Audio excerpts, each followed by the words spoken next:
O Senhor é meu pastor, nada me faltará.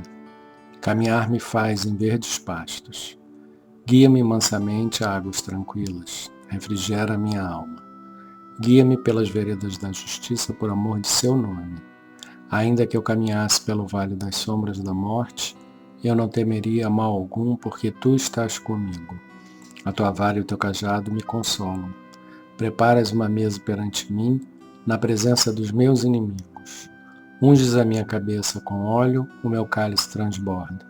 Certamente que a bondade e a misericórdia me seguirão todos os dias de minha vida. E eu habitarei na casa do Senhor por longos dias. O Senhor é meu pastor, nada me faltará. Senhor da vida, a vida em nosso planeta está a cada dia mais difícil. Há tanta violência, tanta fome, tanta injustiça e dor. E o coração se enche de amargura e a alma fica triste e deprimida. Nesse momento, então, venho à tua presença, pedir que me ajude a melhorar meu estado de espírito, a fim de que eu possa crescer no comando do meu próprio ser. Faz-me lembrar que tudo passa, que a nuvem escura irá embora, que o amigo voltará a dobrar a esquina, vindo ao meu encontro, e que a esperança renascerá no meu coração, e a fé ocupará os espaços vazios. Toca meu coração com tua mão de luz, para que a sombra que a envolve seja transformada em claridade e a tristeza em alegria de viver. Para que meus olhos vejam como a vida esplende ao sol e a natureza festeja a alegria de viver. Que as minhas emoções fiquem livres e leves, e minha alma vibre na tranquila e jubilosa paz da consciência voltada para Deus. Faz-me lembrar ainda que o teu Evangelho é a maior alegria na história do pensamento humano e ajuda-me assim a sorrir também. Por tudo isso e por tudo mais te agradeço, Senhor da vida. Que assim seja. Pai nosso que estás no céu, santificado seja o vosso nome. Venha a nós o vosso reino. Seja feita a vossa vontade, assim na terra como no céu. O pão nosso de cada dia nos dai hoje. Perdoai as nossas ofensas, assim como nós perdoamos a quem nos tem ofendido. Não nos deixeis cair em tentação e livrai-nos do mal. Amém. Ave Maria, cheia de graça, o Senhor é convosco. Bendita sois vós entre as mulheres. Bendito é o fruto de vosso ventre, Jesus. Santa Maria, Mãe de Jesus, rogai por nós, os pecadores, agora e na hora de nossa morte. Amém. Saudamos a Trindade Divina, Pai, Espírito Santo e Espaço Virgem. Saudamos o Cristo, Filho unigênito do Pai. Saudamos o amor divino, força que cria, mantém e renova todo o universo. Pedimos, Pai, por todos os seus filhos que vivem neste planeta, encarnados e desencarnados. Pedimos pela paz no mundo, entre povos e nações. Pedimos pelos mais necessitados, que o seu amor possa atender às suas necessidades. Pedimos pelas crianças do mundo e, em especial, por aquelas que não têm um lar para morar e uma família para amar e serem amadas. Pedimos por todos que ajudam a Creche Santa Clara e os programas sociais da CFA. Da sabedoria do Evangelho de Torres Pastorino, cego de nascença. João, capítulo 9, versículos 1 a 41. E passando, Jesus viu um homem cego de nascença. Perguntaram-lhe seus discípulos, dizendo: Rabi, quem errou, ele ou seus pais, para que nascesse cego? Respondeu Jesus: Nem ele errou, nem seus pais, mas para que se manifeste nele a ação de Deus. Nós devemos executar as ações de quem me enviou enquanto é dia. Vem a noite, quando ninguém pode agir. Cada vez que eu esteja no mundo, sou a luz do mundo. Dizendo isso, cuspiu no chão e fez lama com o cuspe, e ungiu sua lama sobre os olhos do cego e disse-lhe: Vai lavar-te na piscina de Siloé. Ele foi, pois, lavou-se e regressou vendo. Então, os vizinhos e os que costumavam vê-lo antes, porque era mendigo, diziam: Não é esse o que se sentava e mendigava? Uns dizem: É ele mesmo. Outros diziam: Não é, mas é parecido com ele. Ele mesmo dizia: Sou eu. Perguntavam-lhe então: Como te foram abertos os olhos? Respondeu ele: O homem, chamado Jesus, fez lama, ungiu-me sobre os olhos e disse-me: Vai a Siloé e lava-te. Então fui, lavei-me e vi. Perguntaram: Onde está ele? Respondeu: Não sei. Levaram o ex-cego aos fariseus. Ora, era sábado, o dia em que Jesus fez lama e lhe abriu os olhos. De novo, então, os fariseus perguntaram-lhe como via. Respondeu-lhes ele: Ungiu-me lama sobre meus olhos, lavei-me e vejo. Diziam, pois, alguns dos fariseus: Esse homem não é de Deus, porque não observa o sábado. Outros, porém, diziam: Como pode um homem errado fazer semelhantes sinais? E havia divergência entre eles. Disseram então ao cego de novo: Que dizes tu a respeito dele, visto que te abriu os olhos? Ele respondeu que é profeta. Mas os judeus não acreditaram a respeito dele, que fora cego e via, até que chamaram os pais do que recebera a vista. E o interrogaram, dizendo: É este vosso filho, que vós dizeis ter nascido cego? Como, pois, vê agora? Responderam seus pais e disseram: Sabemos que este é nosso filho e nasceu cego. Mas como agora vê? Não sabemos. Ou quem lhe abriu os olhos? Não sabemos. Interrogai-o, já tem idade. Ele mesmo falará a seu respeito. Isso disseram seus pais, porque temiam os judeus, porque os judeus já haviam combinado que se alguém confirmasse o Cristo, seria expulso da sinagoga. Por isso disseram seus pais: Já tem idade, interrogai-o. Chamaram, pois, pela segunda vez o homem que fora cego, e disseram-lhe: Dá glória a Deus, nós sabemos que esse homem é errado. Ele respondeu: Se é errado, não sei. Uma coisa sei, eu era cego e agora vejo. Disseram-lhe, pois: Que te fez? Como te abriu os olhos? Respondeu-lhes: Já lhes disse e não ouviste. Por que quereis ouvir de novo? Acaso também vós quereis ser seus discípulos?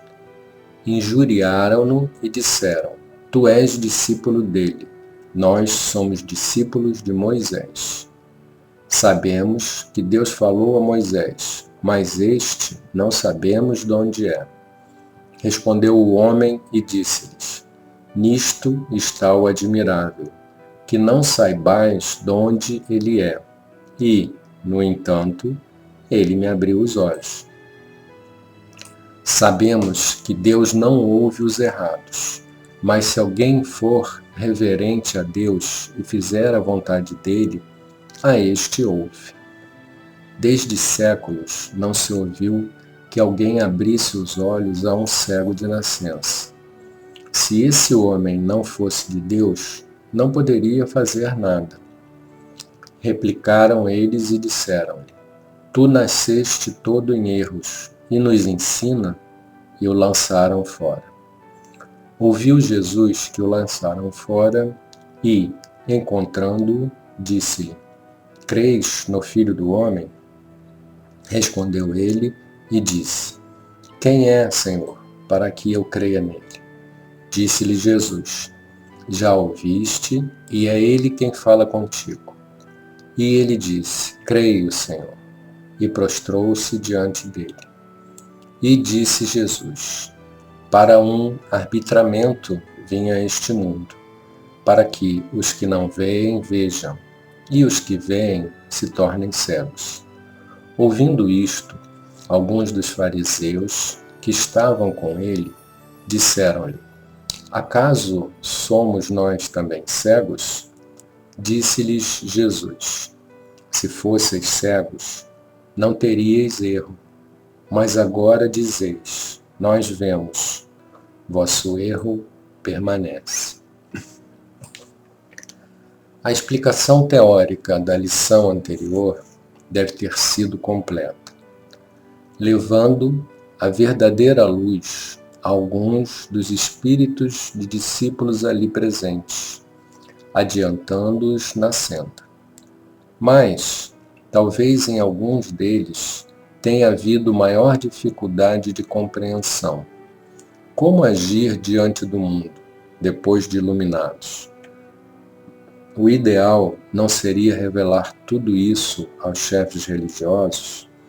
Que maravilha se as maiores autoridades das religiões conseguissem ver o que ocorria àqueles que recebiam a iluminação interior. Como progrediria a humanidade se os dirigentes da religião oficial comprovassem a realidade do espírito? A humanidade poderia rapidamente modificar-se. Eles mesmos abandonariam o egoísmo ambicioso para viverem a doação de si mesmos aos desamparados. Percebiam a vaidade e falácia das coisas da terra e subiram ao máximo da espiritualidade. Seriam iluminados. O mestre ouviu, embaraçado por não querer desiludir-los, a explosão da esperança em seus corações e resolveu dar-lhes um exemplo vivo. Nada melhor que um cego de nascença para servir à alegoria, demonstrando que nem sequer a iluminação física seria conhecida, quanto mais a espiritual que se oculta no fundo da alma. A demonstração prática foi completa, revelando a dificuldade de uma criatura obter a iluminação interior e o encontro sublime, se para isso não está preparada evolutivamente. Procuremos analisar cada linha da narrativa de João e do fato que foi realizado bem a propósito, como exemplificação do que é ser a luz do mundo. A lição parece ter sido provocada pelos próprios discípulos, ávidos de conhecimento mais profundo do ensino místico do Cristo. Já vimos que a primeira parte se refere às causas das doenças. Nem todas constituem resgates kármicos de ações de vidas anteriores. Algumas são aguilhão evolutivo. No entanto, a este segue-se logo outro ensino de capital importância. Fala o Cristo interno a seus discípulos: Nós devemos executar as ações de quem me enviou. A centelha crística é enviada pelo Pai, e se reveste de forma e veículos físicos, para, de dentro, fazer evoluir o espírito que dela se individuou. O processo é conhecido, não precisamos repeti-lo. No homem, a centelha continua seu trabalho de impulsionar a evolução, mas o grosso da humanidade não alcançou ainda o contato e a comunicação direta com essa centelha, pois nem sequer atingiu o conhecimento intelectual desse fato. A seus discípulos, já iluminados, o Cristo afirma que a verdadeira evolução é proveniente dessa ação divina interna e que ela só pode efetivar-se enquanto é dia, pois vem a noite quando ninguém pode agir. Cada vez que eu esteja no mundo, sou a luz do mundo. Isto é, todas as vezes que me manifesto no coração da criatura, ilumino-a, tornando-a luz para que ela tenha claro o seu caminho.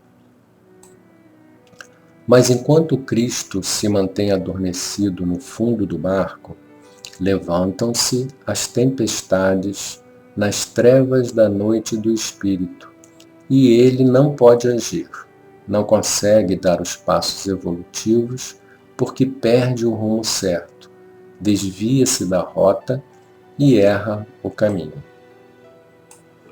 Passa então ao ensino prático da ação física, reveladora do processo espiritual. Começa mostrando que o Cristo cósmico lança de si uma centelha, a qual se mistura com os elementos materiais, formando um corpo físico, cuja vida é a centelha. Estando esta oculta num corpo, enquanto assim se mantiver, a criatura é cega de nascença. Mas quando essa criatura receber um impacto no intelecto, poderá reaver a visão. Para isso, é necessário cristificar o cérebro. Maravilhosa lição contida numa pequena palavra. Por isso, unge os olhos do cego de nascença e manda-o lavar-se na piscina de Siloé. Ou seja, manda que mergulhe na doutrina do enviado, isto é, do Cristo, o enviado do Pai. Haverá lição mais clara e explícita para indicar-nos o caminho certo do encontro com o Cristo interno? Mas cuidado com os equívocos. Muitos há que experimentam arrebatamentos, êxtases ou iluminações, e acreditam que isso constitua a união definitiva. São passos decisivos para alcançá-la, mas ainda não são o final ansiado. Aqui, neste capítulo, trata-se exatamente da obtenção da união por meio da iluminação. Verificado o resultado, vem o desejo de todos de saber como foi isso conseguido. A resposta do recém-iluminado esquematiza o processo com extrema simplicidade. A individualidade uniu a centelha divina com a matéria, plasmou o corpo físico, cristificou a capacidade intelectiva e ordenou que mergulhasse na interpretação alegórica da doutrina do enviado do Pai, o Cristo interno. Obedecendo e fazendo a sua vontade, mergulhamos no coração e encontramos a centelha divina. Vem a seguir uma lição para aqueles que se encontram na escola da iniciação, na Assembleia do Caminho. A exemplificação, o que sempre ocorrera com eles em relação aos profanos. Ao descobrirem um iniciado verdadeiro, eles querem forçá-lo a limitar-se numa religião, a restringir-se numa seita, a filiar-se a um partido, cerceando sua liberdade sob o jugo dos poderosos da terra. E de modo geral, o círculo escolhido é dos piores, e mais farisaicos e anáticos, que quererão obrigá-lo a obedecer a todos os preconceitos e conveniências humanas, por mais ilógicas e absurdas. O processo utilizado é descrito em pormenores, finalizando com a excomunhão, inevitável para que as organizações religiosas oficiais mantenham sua autoridade e supremacia sobre os profanos. A presença de um iluminado entre eles viria a ofuscá-los diante do público, escondendo-lhes a ignorância travestida de sabedoria. Mas a criatura iluminada procura demonstrar com fatos, mesmo perante assembleias hostis, a verdade que experimentou, apresentando todos os testemunhos pedidos. Embora firme na sua convicção e na experiência vivida, não se deixa abater nem intimidar.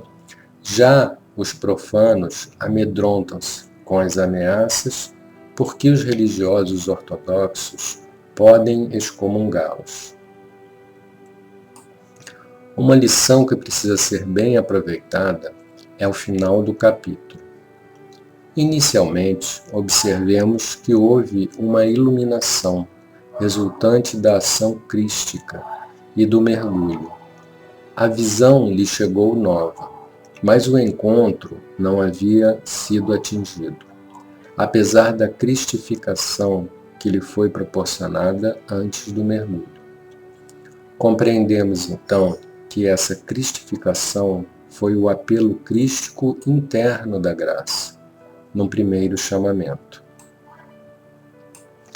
Como, porém, a criatura obedeceu e teve a coragem moral de enfrentar as autoridades sem esmorecer e recebeu com humildade o castigo do mundo que o expulsou do templo externo das personalidades, aí então, e só então, o Cristo se manifesta a ele.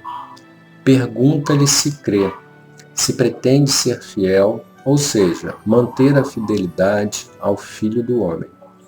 E a boa vontade é total. Quem é ele para que lhe possa ser fiel? O Cristo se revela e ele o vê em todo o seu esplendor divino. E aniquila-se diante dele. Lógico que tudo isso se passa no íntimo da criatura. Expulsa do templo exterior da personagem. Houve outro mergulho no templo interno do coração. E aí, de fato, se dá o encontro sublime, coroamento celestial de uma experiência fascinante que arrebata e transforma uma vida. O Cristo, cada vez que se revela a este mundo, a uma criatura produz inesquecível efeito. Mas esse efeito possui duas faces opostas. Os que não veem, os que são cegos, tornam-se videntes, iluminados pelo Cristo. Mas aqueles que julgam ver, com a fraca luminosidade do intelecto, projetando sua cultura vaidosa e oca, esses tornam-se cegos.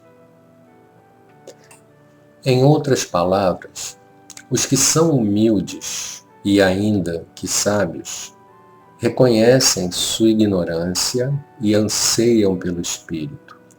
São iluminados pela luz interior e passam a ver tudo pelo prisma da verdadeira sabedoria. Mas aqueles que só veem as coisas materiais e por isso se julgam videntes, esses, diante do Espírito, se tornam cegos e passam a não perceber mais nada. A explicação dada aos fariseus confirma esse ponto de vista. E por isso permanecem no erro, isto é, continuam a vaguear por tempos intermináveis nas sendas ilusórias do mundo físico da personagem, presos às rodas de encarnações. Este trecho do Evangelho nos mostra uma característica humana que persiste até os dias atuais.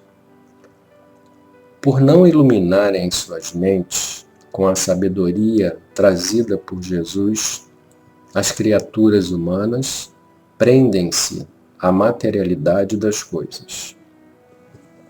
Como sempre, muitos seres humanos não se contentam com os ensinamentos trazidos pelos espíritos superiores. É necessário que aconteçam prodígios, fenômenos extraordinários, para que possam acreditar. Assim como aconteceu na França, na época de Kardec, e também com as manifestações de efeitos físicos nas sessões espíritas. Ainda não aprendemos a lição deixada por Jesus quando ele diz que conheceremos a árvore pelos frutos que ela dá. Ou seja, se o ensino dado por alguém está na linha do amor incondicional, da caridade, da bondade, com humildade e simplicidade, e esta pessoa que passa o ensino comprova isso com seus próprios atos, isso mostra que quem está ensinando merece crédito de estar falando a verdade. Enfim, precisamos esquecer as exterioridades e realizar um mergulho profundo dentro de nosso coração. E aí, em meditação, encontrar nosso Cristo interno e, ao nos unirmos a Ele, alcançarmos a nossa libertação. Senhor, faz de nós um instrumento da sua paz.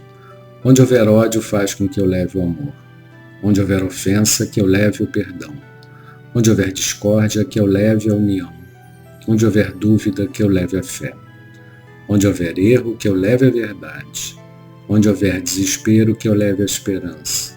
Onde houver tristeza, que eu leve a alegria. Onde houver trevas, que eu leve a luz. Ó Mestre, faz com que eu procure mais consolar que ser consolado, compreender que ser compreendido, amar que ser amado, pois é dando que se recebe, é perdoando que se é perdoado, e é morrendo que se nasce para a vida eterna.